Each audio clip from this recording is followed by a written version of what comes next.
Have you ever seen a magician make the impossible look effortless? In hockey, one man earned the title Magic Man, not with cards or illusions, but with a puck and stick. On February 19th, 2003, Pavel Datsyuk pulled off a move against the Buffalo Sabres that left the entire arena speechless. As defenseman Alexei Zhitnik approached, Datsyuk didn't just deke around him.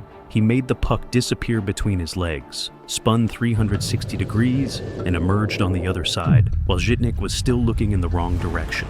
If Pavel Datsyuk could make magic happen in seconds, you can take a second to hit that subscribe button. Join our hockey family as we continue to celebrate the players who turned the game into art. The nickname Magic Man stuck to Datsyuk after Brett Hull, his teammate and one of hockey's greatest goal scorers, watched him during practice. Hull, known for his bold statements, simply shook his head and said, "This is a Hall of Fame table." And lo and behold, to me, all of a sudden, this kid shows up at training camp, Pavel Datsyuk. They put me with him.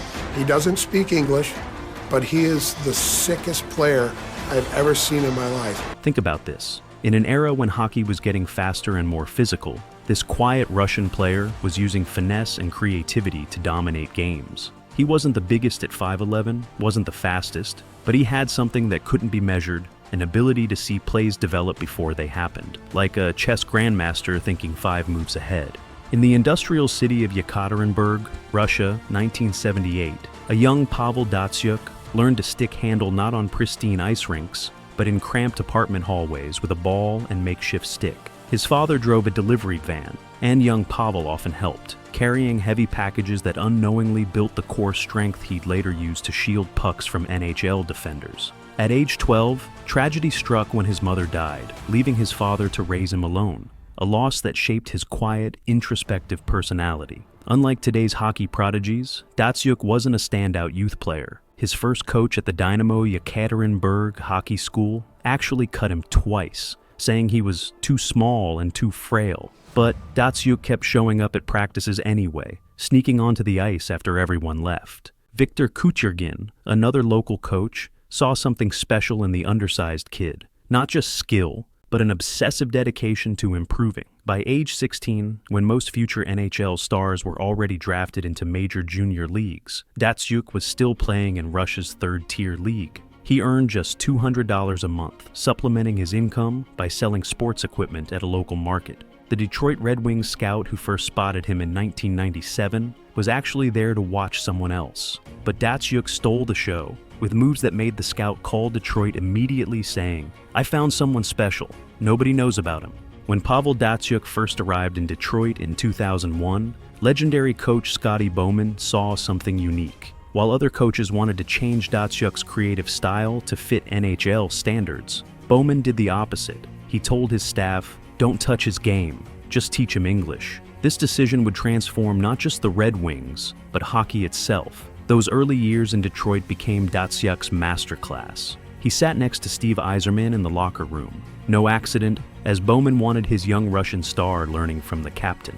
Brett Hull took Datsyuk under his wing, teaching him the North American style and, more importantly, the confidence to try his magical moves in games. During practices, teammates would stop to watch Datsyuk stick handle through an obstacle course of pucks, something he did religiously after every practice. The evolution was remarkable. In his first season, Datsyuk was primarily a defensive forward, earning limited ice time. By 2003, he was running Detroit's power play. The 2002 Stanley Cup victory gave him a taste of success, but it was the 2008 championship where Datsyuk truly emerged as Detroit's leader. He led not with loud speeches, but with plays that left teammates in awe. Henrik Zetterberg, his longtime line mate, once said, "In practice, we'd try to steal the puck from him, 4 or 5 guys at once. We never could, not once." As Yzerman and Hull retired, Datsyuk didn't just fill the void, he created his own legacy. Under Mike Babcock's coaching, he became the standard for two-way excellence. His stick-lifting move was so effective that teams would warn their players, "If Datsyuk's behind you, the puck's already gone." In crucial games, Babcock would often deploy Datsyuk against both the opponent's top scorers and their best defenders. A rare trust in one player to both shut down threats and create offense. What made Datsyuk special in Detroit wasn't just his highlight reel plays. It was his commitment to the Red Wings system while adding his own flair. He embodied the perfect mix of Russian creativity and Detroit's disciplined approach. His teammates would often say they learned something new just watching him in practice. Even veterans like Nicklas Lidstrom, known for his own perfect positioning, would shake their head in amazement at Datsyuk's ability to anticipate plays 3 steps ahead. The term Datsyukian wasn't just a nickname. It became a legitimate hockey term for moves that seemed to defy physics. His signature moves weren't just flashy. They were lethal weapons that changed how the game was played. The backhand flip, perhaps his most devastating move, involved receiving the puck on his forehand, dragging it through his legs while skating at full speed, then flipping it top-shelf backhand, all in one fluid motion. Goalies knew it was coming. They still couldn't stop it. But it was his toe drag that truly set him apart. Unlike traditional toe drags that move the puck side to side, Datsyuk's version included a subtle lift of the puck, making it hop over opposing sticks. Former NHL defenseman Chris Pronger explained it best. You'd think you had him lined up perfectly, stick in the passing lane, and suddenly the puck would just hop over your stick like it had eyes. By the time you realized what happened, he was gone. The Datsyuk deke in shootouts became so famous that EA Sports had to create new animations just to include it in their NHL video games. The move involved approaching the goalie at speed, faking a forehand shot, then pulling the puck back against his momentum to the backhand, all while making it look like he was falling. It sounds simple, but nobody has ever replicated it with his success rate. As former goalie Martin Brodeur put it, even when you knew it was coming, the timing was impossible to judge. He'd do it slightly different each time. Yet for all his offensive wizardry, it was Datsyuk's defensive excellence that truly set him apart. He won the Selke Trophy, Best Defensive Forward, 3 consecutive times from 2008 to 2010. But the statistics tell only part of the story. His takeaway numbers were staggering, leading the league 7 times. But it was how he did it that amazed peers. He perfected the art of lifting opposing players' sticks right as they received passes, timing it so perfectly that it looked like they simply mishandled the puck. This two-way mastery wasn't just about natural talent. Datsyuk would spend hours studying video of opponent stick grips, learning which players held their sticks loosely during certain moves. He developed a technique of approaching players from their blind side at precisely the right angle where they couldn't see or feel him coming. Former teammate Chris Draper revealed that Datsyuk would practice stick lifts with tennis balls in the locker room, perfecting the exact movement needed to separate man from puck.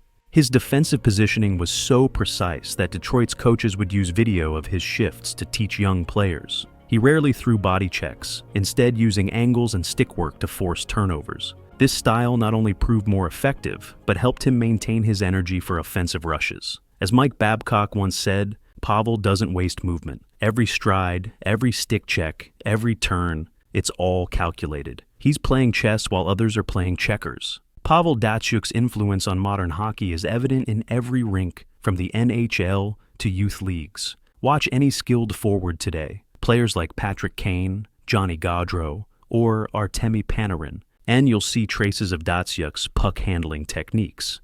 But it's more than just copying moves. He changed how players think about controlling the puck. Before Datsyuk, stick handling was linear. After him, players began seeing the puck as a 3-dimensional object that could be manipulated in any direction. Connor McDavid, arguably today's best player, has openly admitted to studying Datsyuk's footage growing up. What specifically caught young players' attention wasn't just the flashy dekes, but how Datsyuk used subtle moves to create space. His technique of slightly pushing the puck forward during a deke, rather than just side to side, is now taught in skills camps across North America. This small detail makes defenders back up just an extra inch, often the difference between a successful deke and a turnover. The Russian style in the NHL underwent a complete transformation thanks to Datsyuk. Before him, Russian players were often stereotyped as being all offense, no defense. Datsyuk shattered this perception, showing that creativity and responsibility weren't mutually exclusive. Now, teams actively seek Russian players who can combine skill with two-way play, directly citing the Datsyuk model. Perhaps his biggest impact came through YouTube and social media. As one of the first NHL stars whose career coincided with the rise of online video sharing, Datsyuk's highlights reached audiences far beyond traditional hockey markets. His moves became viral sensations before Going viral was even a term. Kids in Arizona, Texas, and Florida, places without strong hockey traditions, started trying to stick handle like Datsyuk after watching his clips online. Despite being one of hockey's most dazzling stars, Pavel Datsyuk remained remarkably humble. In Detroit's locker room, he was known as much for his pranks as his plays. He'd often sneak up behind teammates during interviews and make funny faces or hide their equipment in unlikely places. But this playful nature masked an incredible work ethic. He was always first on the ice for practice and last to leave. His teammates tell stories of Datsyuk's unique personality that rarely made headlines. During team flights, while others played cards or watched movies, he'd be practicing English by reading children's books. When reporters asked about his spectacular moves, he'd shrug and say things like, "I try something new. Sometimes work, sometimes make me look stupid." This self-deprecating humor made him beloved in the locker room. In Detroit, Datsyuk quietly became a pillar of the community, though he avoided publicity for his charitable work. He regularly visited children's hospitals without cameras present, spending hours teaching sick kids simple puck handling tricks from their hospital beds. After games, he'd often give his stick to young fans, but with a twist. He'd first make them solve a riddle or math problem, turning even simple interactions into memorable moments. His former teammates still talk about his creative training methods. He'd practice stick handling with golf balls in dark hotel hallways, saying it helped him feel the puck better during games.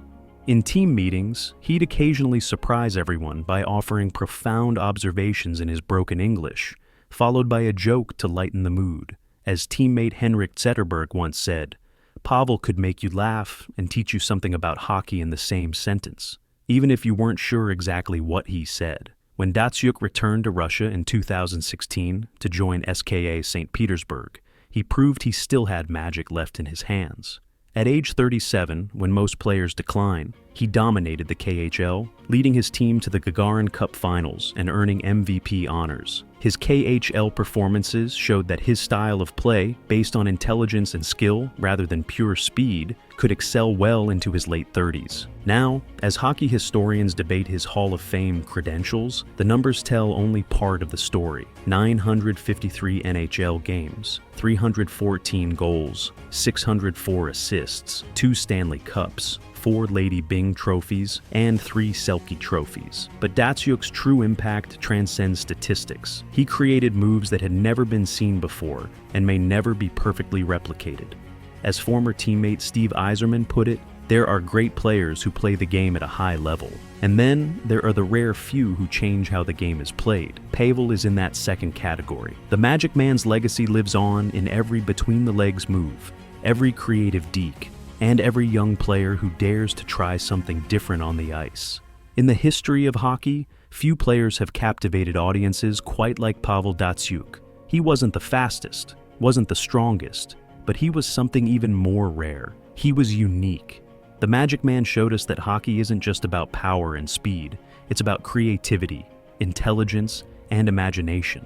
Every time he stepped on the ice, fans leaned forward in their seats, knowing they might see something that had never been done before. In a sport that's been played for over a century, Pavel Datsyuk did the impossible.